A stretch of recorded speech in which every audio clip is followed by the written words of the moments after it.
Le jour des examens, ils ont déjà dit que non, il y aura grève, il y aura... Mais voilà, cet événement qu'ils ont manqué. Mais ils ont manqué d'entrer dans la grâce. Ce que nous ignorons, les gens croient que c'est la grâce de Dieu.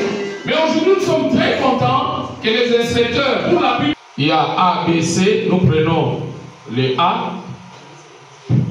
Chef d'établissement, inspecteur, agent et cadre des services centraux de l'éducation nationale lors de la commission paritaire des Bibois. Le gouvernement a pris la promesse de payer aux enseignants en janvier 2025. Cela crée le désespoir dans les milliers des enseignants.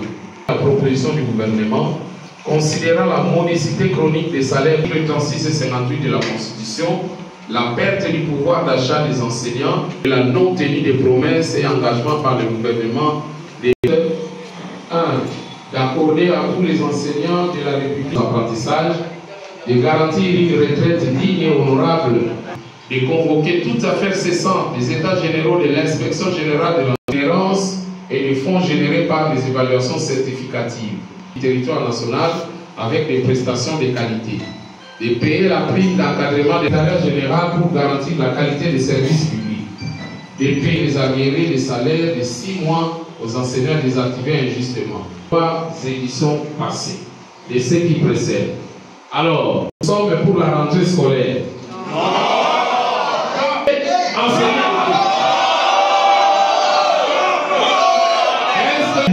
Oui. Je vais manifester pour la rentrée scolaire au 2 septembre. Est-ce que nous sommes pour la non-reprise du travail le 2 septembre? Oui. Je vais manifester, chers amis.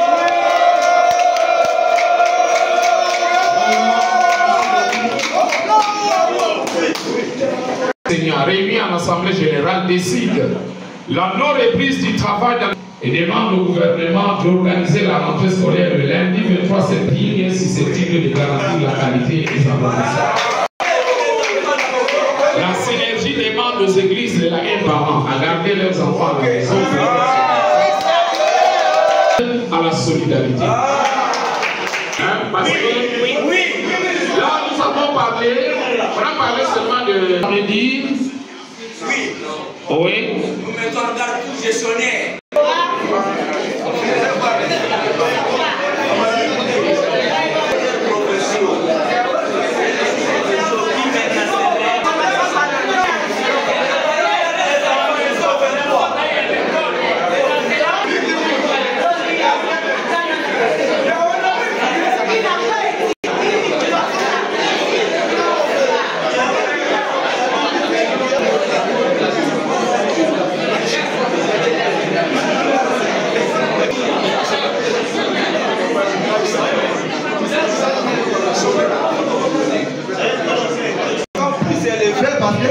On en aura besoin, ça va soutenir les médias.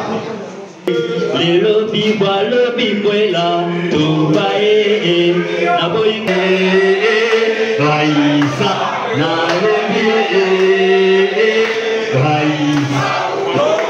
syndical du 30 août 2024. Réunis en Assemblée Générale le vendredi 30 août 2024 à Kinshasa, les enseignants, chefs d'établissement, inspecteurs, agents et cadres des services centraux ont évalué le compromis trouvé entre le gouvernement et l'intersyndicale de l'éducation nationale lors de la commission paritaire de Bibois. Ayant jugé irréaliste la demande du banc syndical qui exigeait qu'on accorde $500 à l'enseignant congolais, le gouvernement a pris la promesse de payer aux enseignants 100 000 francs congolais à tempérament, soit 50 000 francs congolais en septembre 2024 et 50 000 francs congolais en janvier 2025. Cela crée le désespoir dans les milieux des enseignants et des inspecteurs d'État, à qui des promesses de paiement des primes ont encore été faites. Après échange, tous les participants réunis en Assemblée Générale ont rejeté la proposition du gouvernement, considérant la modicité chronique des salaires des enseignants depuis plusieurs décennies. la discrimination dans la répartition du revenu national, en violation flagrante des articles 36 et 58 de la Constitution, la perte du pouvoir d'achat des enseignants, les dysfonctionnements dans l'allocation des primes et la non-tenue des promesses et engagements par le gouvernement de plusieurs protocoles d'accord antérieurs. La synergie des syndicats des enseignants de la RDC demande au gouvernement de convoquer les travaux sur la politique salariale avec toutes les parties prenantes, qui aura le mérite, 1. d'accorder à tous les enseignants de la République un nouveau barème salarial uniforme pour supprimer les zones salariales et de payer tous les enseignants NU et NP. 2. De consolider la gratuité de l'enseignement primaire par le paiement d'un nouveau barème pour garantir la qualité des apprentissages. 3. De garantir une retraite digne et honorable aux enseignants et de régulariser la situation des retraités dont les indemnités de fin carrière n'ont pas encore été accordées conformément aux textes légaux. 4. De convoquer toutes affaires cessantes les états généraux de l'inspection générale de l'enseignement pour redorer son image et donner des réponses aux problèmes des primes, des fonctions spéciales et spécifiques, des primes d'itinérance et des fonds générés par les évaluations certificatives. 5. De rationaliser la gestion de la MSP en vue de l'étendre sur toute l'étendue du territoire national avec des prestations de qualité. 6. De payer la prime d'encadrement de la paie aux agents et cadres des services centraux, de l'inspection générale et du secrétariat général pour garantir la qualité des services publics. 7. De payer tous les vrais enseignants NU et NP non pris en compte jusqu'à ce jour et de payer les arriérés de salaire de 6 mois aux enseignants désactivés injustement. 8. De payer les arriérés des primes des intervenants aux évaluations certificatives des 3 éditions passées.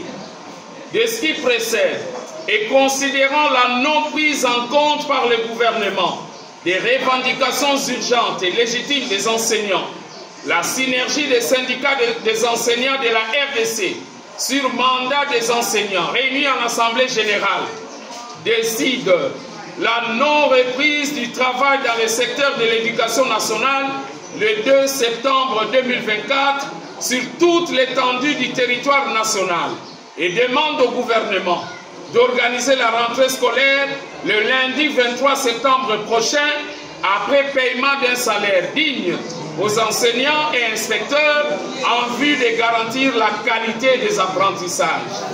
La synergie demande aux églises de la RDC, co-gestionnaires de notre système d'enseignement, de laisser librement les enseignants revendiquer leurs droits et de ne pas les menacer. Toute tentative de menace et d'intimidation voulant entraver l'exercice de liberté syndicale sera comprise comme une provocation. La synergie des syndicats des enseignants de la RDC invite les parents à garder leurs enfants à la maison pour leur sécurité et demande aux enseignants des écoles dites de prestige à la solidarité. Ainsi fait à Kinshasa, le 30 août 2024, pour les syndicats Jean Bosco Puna, secrétaire général et porte agissante Jean Tunda, secrétaire général et porte-parole adjoint pour les COFEVID, Félicité Ntanga, présidente pour la centrale congolaise du travail, Modeste Kayombo Rachidi, secrétaire général pour les CIPECO, Makaboulou Fouta Ini.